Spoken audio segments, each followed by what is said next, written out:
사도행전 4장 23절서부터 31절 본문을 해서 박해에 대한 초대교회 신앙이라는 제목 가지고 말씀을 통해서 은혜를 나누고자 합니다. 오늘 이 베드로와 요한이 예루살렘 성에 들어갔어요.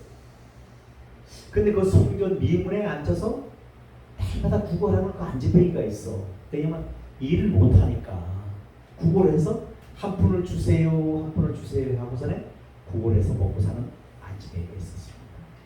그 이날따라 베드로와 요한이 성령이 충만해서 이렇게 얘기합니다. 내게는 금과 은은 없거니와 내게 있는 것으로 내게 주노니 곧 나사렛 예수 그리스도 이름으로 일어나 걸으라 했지만 그 안지뱅이 일어나 걷는 장면을 연출하고 있습니다. 그래서 이제 걸으니까 어떤 역사가 있었겠습니까? 난리가 난 거예요. 저 안지뱅이가 일어나 걸었네? 하니까 그 성이 막 요동을 치는 겁니다. 그때 요한과 베드로가 말씀을 전하는 거예요. 전하는데 어떻게 전하느냐? 예수의 죽음과 부활과 그분의 생명을 전하는 것을 볼 수 있어요. 그러니까 그 오늘 보니까 많은 사람들이 그 대제사장들과 장로들이 어떻게 해요? 그 베드로와 요한을 잡아서 옥에 가두려고 막 합니다. 그런데 이들이 잡히지가 않아요. 왜냐면 예수는 죽은 것이 바로 당신들과 나의 죄 때문에 죽었다. 그래서 십자가에서 피 흘려 죽으셨다. 그리고 그분은 3일 만에 부활하셨다. 이제 이걸 전하니까 막 난리가 난 거예요. 그렇잖아요. 안지뱅이가 일으키면서 그걸 전하니까. 그러니까 막 못 전하게 하려고 난리를 쳤습니다. 그래서 그들을 잡으려고 하는데 사도행전 4장 2절 말씀해 보니까 예수 안에 죽은 자의 부활이 있다고 백성을 가르치고 전함을 싫어했다고 전하고 있습니다. 대제사장들과 장로들이 싫어합니다. 그래서 우리가 지금 이 시대도 우리가 알아야 될 것은 우리는 돈만 많으면 이 땅에서 막 너무너무 좋을 것 같아요. 근데 여러분들 아셔야 될 것이 있습니다. 그 돈이 많으면요 그거 지키기가 급급해요. 보이스 피싱도 있지요. 또 가족들 간에도 뜯어먹으려고 덤비지요. 장난 아닙니다. 여러분 그렇지 않겠습니까?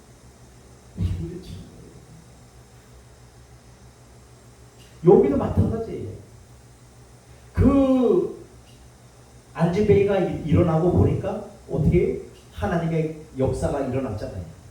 하나님의 기적이 일어났잖아요. 그런데도 많은 사람들이 대제사장들과 이런 사람들이 어떻게 해요? 자꾸 숨기려고 하는 거예요. 그것을 축소시키려고 하는 겁니다. 그런데도 이 베드로와 요한은 성령이 충만하여 어떻게 했다? 담대히 예수의 죽음과 그분의 부활을 또 생명을 전했다는 사실을 꼭 기억하시길 바라겠습니다. 그래서 요한복음 14장 6절 말씀해 보니까 예수는 길이요 진리요 생명이니 나로 말미암아 아버지께로 올 자가 없다고 말씀하고 있습니다. 그래서 우리가 길이 되시고 진리가 되시고 생명이 되시는 그 주님을 전해야 되는데 이 시대도 초대교회처럼 너무너무 어려운 시대예요. 왜? 코로나 팬데믹으로 인하여 많은 교회들이 어떻게 해요? 그 지상파 방송을 타면서 매스컴을 타면서 어떻게 됐어요? 부정적으로 각인이 되었어요. 그래서 교회에서 뭐 잘못해서 방역을 잘못해서 코로나 환자가 많이 나왔다 하면서 이렇게 되었습니다. 그래서 지금은 참 어려운 시대예요. 그래서 누구 보고 예수 믿으라면 뭐 그 교회는 뭐 괜찮습니까? 뭐 코로나로 인해서 뭐 이러면서 부정적인 말을 하는 것을 볼 수가 있습니다. 그런데 이때도 마찬가지 초대교회도 마찬가지로 어려웠습니다. 왜? 많은 이들이 예수 믿는 자들을 잡아 죽이고 그들의 말을 오늘 말씀처럼 뭐요? 그들이 부활이 있다고 하는 것을 백성에게 가르치는 것을 싫어했대요. 전하는 것을 싫어했대요. 지금이나 그 시대나 똑같은 거예요. 우리 보십시오. 우리는 이 보이는 거, 돈만 많으면 장땡이겠지 생각합니다. 돈 많으면 망가져요. 여러분 안 망가질 것 같습니까? 망가져요. 여러분 어떨 때는 돈 없는 것이 행복한 줄 믿으시기를 바라겠습니다. 왜 그러냐면 돈이 없으면 하루 밥 먹고 살기 바빠. 딴짓 할 수가 없어. 바쁜데 어떻게 딴짓합니까? 그런데 돈이 좀 여유가 있다 보면 딴짓을 하게 되는 거예요. 왜? 내가 여유가 있으니까. 그래서 그것이 결국 복이 아니라는 사실을 여러분들 기억하시기를 바라겠습니다. 그런 사람들은 오히려 돈이 없는 게 나아요. 왜? 하루하루 벌어서 막 근근히 먹고 사는 것이 그것이 복이라니까. 가만히 묵상하시기를 바라겠습니다.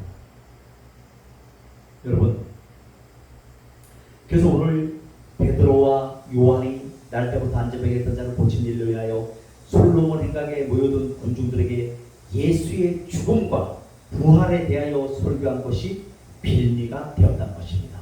그래서 두 사도들 어떻게 해요? 베드로와 요한을 그 대상들과 그 장로들이 어떻게 해요? 잡아서 옥에 가뒀습니다. 그래서 이제 재판을 받아야 되잖아요. 재판을 받게 된 것은 그 이튿날 재판을 받게 됐는데, 그러나 이들 재판관들은 그 안전병기를 일으킨 것은 너희가 십자가에 못 박고 하나님이 죽은 자 가운데 살리신 나사렛 예수 그리스도의 이름으로 이 사람이 강건하게 되어 너희 앞에 섰다고 10절에 말하고 있습니다. 너희와 모든 이스라엘 백성들은 알라. 너희가 십자가에 못 박고 하나님이 죽은 자 가운데 살리신 나사렛 예수 그리스도의 이름으로 이 사람이 건강하게 되어 너희 앞에 섰느니라 라고 담대하게 외쳤다. 그렇잖아요. 우리가 한 것이 아니고 예수 그리스도의 이름, 예수님이 고치셨다. 그 너희 앞에 섰는데 뭐가 잘못됐느냐 하고 반문했습니다. 그래서 결국 어떻게 해요? 그 베드로와 요한을 옥에서 노임을 받고 죄가 없다고 방면하는 것을 볼 수가 있습니다. 교회는 이제 그래서 그들이 베드로와 요한이 석방되어서 어디로 옵니까? 그 교회에 와서 기도하기 시작합니다. 기도하는데 기도 내용은 박해에 대한 초대교회의 태도를 그대로 반영하고 있다는 겁니다. 지금 이 시대도 기독교가 박해를 받고 이때에 초대교회나 지금이나 똑같아요. 지금 우리가 기도할 때고 깨어서 기도할 때고 너희 대적 마귀가 오는 사람처럼 삼결제를 도로 찾고 있다고 주님은 말씀하고 있습니다. 그럼 우리는 이때 깨고 기도하는 이런 성도들이 되어야 될 줄로 믿습니다. 그래서 지금 내 생각을 가지고 잘못됐니 잘했니 하면 안 돼요. 기도해야 돼요. 모든 그 문제를 풀 수 있는 열쇠는 예수 그리스도시라는 것을 기억하시기를 바라겠습니다. 그럼 초대교회는 이 박해로 인하여 더 결속이 되어졌다는 거예요. 핍박을 하고 어려움이 올수록 어떻게 해요? 사도들이 노임의 그 동료에 가서 제자들과 장로들의 말을 다 보아니 저희가 듣고 일심으로 하나님께 소리를 높여 가로되 베드로와 요한은 석방되자고 그들이 공동체의 교회로 들어왔고 그것은 박해에도 불구한 초대교회의 결속력을 나타내 줍니다. 그들은 예수를 그리스도로 믿는 자들이며 다 함께 성령의 충만함을 받은 사람입니다. 그러므로 그들은 일심으로 뭉쳐서 기도한다. 그래서 우리는 이때 일심으로 뭉쳐서 기도해야 해요.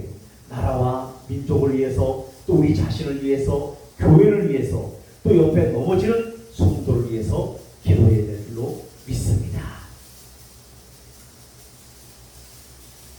그러면서 교회는 외적 박해가 있을 때 내적으로 단결하고 적극해 되지만 외적으로 번창할 때는 내적 부패와 분열을 가져온다는 거예요. 무슨 얘기냐? 교회가 물질이 많아지고 풍성해지면 부패가 일어날 수밖에 없다는 거예요. 타락이 되어진다는 겁니다. 그런데 교회가 외부로부터 많은 환난과 고난과 핍박을 받고 박해를 받으면 어떻게 해요? 교회는 더 주님 앞에 기도할 수밖에 없고 기도한다는 사실을 잊으시기를 바라겠습니다.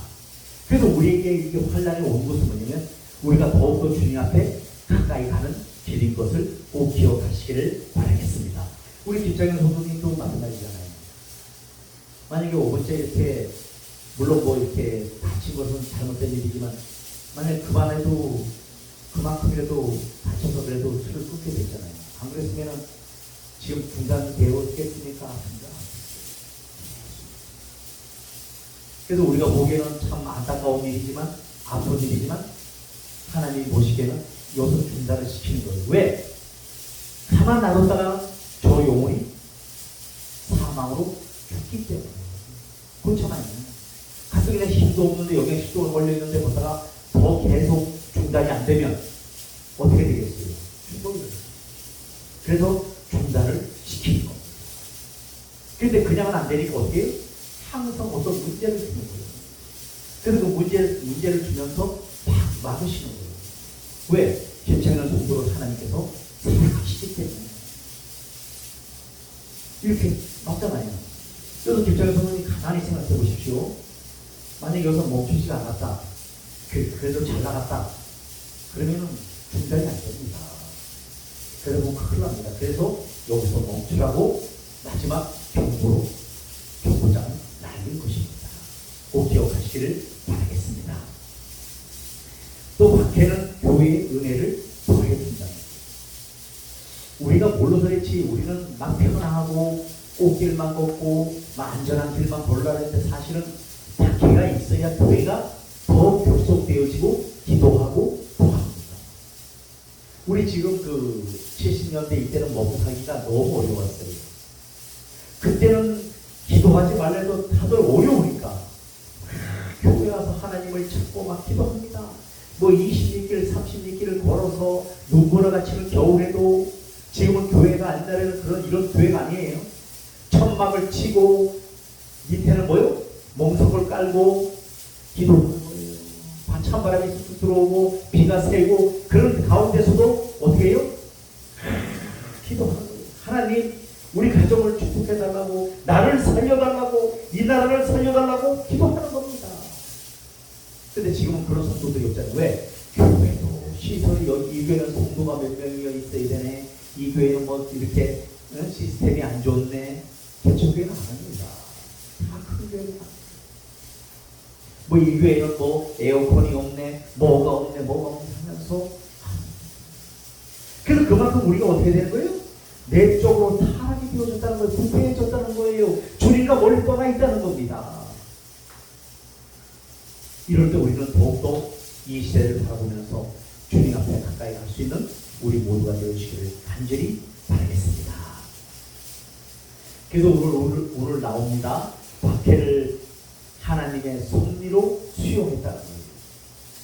그래서 과연 헤롯과 본디오 빌라도는 이방인과 이스라엘 백성과 합성하여 하나님의 길 무신 거룩한 종 예수를 거슬려 하나님의 권능과 뜻대로 이루려고 예정하신 것을 행하려고 이 성에 모여나이다 하고 27절 28절에 말하고 있습니다. 그래서 27절에 보니까 과연 헤롯과 본디오 빌라도는 이방인과 이스라엘 백성과 합세하여 하나님께서 기름 부으신 거룩한 종 예수를 거슬려 하나님의 권능과 뜻대로 이루려고 예정하신 것을 행하려고 이 성에 모여나이다. 하나님의 뜻을 이루려고 모여나이다. 그러면서 초대교회는 그들에게 가해지는 박해가 다윗을 통하여 행하는 대로 세상의 고난들과 간원들로부터 라는 말씀을 인용하고 있습니다. 26절에 보니까 세상의 고난들이 났으며 관리들이 함께 모여 주와 그의 그리스도를 대적하도다 라고 말씀하고 있습니다. 그래서 다윗이 통하여 예언한 대로 세상의 고난들과 간원들로부터 핍박을 당하게 되는 것이고 하나님과 권능과 뜻을 이루는 것이라고 말하고 있습니다. 혈적인 상황을 하나님의 권능과 뜻, 즉 하나님의 경륜으로 믿는 것은 섭리를 수용하는 믿음이라는 것을 깨달으시기를 바라겠습니다. 두 번째는 박해를 극복하는 신앙의 기반이에요. 그래서 29절에 보니까 우리 29절 보니까 주여 이제도 그들의 위협함을 구보시옵고 또 종들로 하여금 담대히 하나님의 말씀을 전하게 하여 주시오며 라고 말씀하고 있습니다. 그래서 이것이 바로 박해를 극복하는 신앙입니다. 그래서 천지 만물을 창조하시고 이 세상의 모든 일을 섭리하신 하나님, 그럼으로써 인간사를 항상 깊이 감찰하고 계시는 하나님이 그들을 보호하고 계시므로 어떠한 세력도 교회를 이길 수 없다는 절대적인 신뢰가 그들의 신앙적 기반임을 보여주고 있다는 것입니다. 세 번째는 박해를 극복하기 위한 초대교회 담대한 순교 능력의 강구예요. 그래서 또 종들로 하여금 담대히 하나님의 말씀을 전하게 하여 주시오며 29절에 말씀하고 있죠. 초대교회 첫대 기도 대목은 담대한 선교였다는 것입니다. 이것은 교회 머리가 되시는 예수 그리스도께서 교회에 주시는 지상 명령이라는 거예요. 박해가 있다고 해서 불이 이행할 수가 없는 것이 명령입니다. 명령은 뭐를 요구하냐면 생명을 요구합니다. 생명이라는 건 뭐예요? 피를 요구하는 거. 피. 누구의 피? 예수 그리스도의 피를 기억하시기를 바라겠습니다. 그래서 손을 내밀어 병을 낫게 하시옵고 표적과 기사가 거룩한 종 예수의 이름으로 이루어지게 하옵소서 하더라. 3절에 말씀하고 있죠. 신유와 표적과 기사는 믿음의 결실들입니다.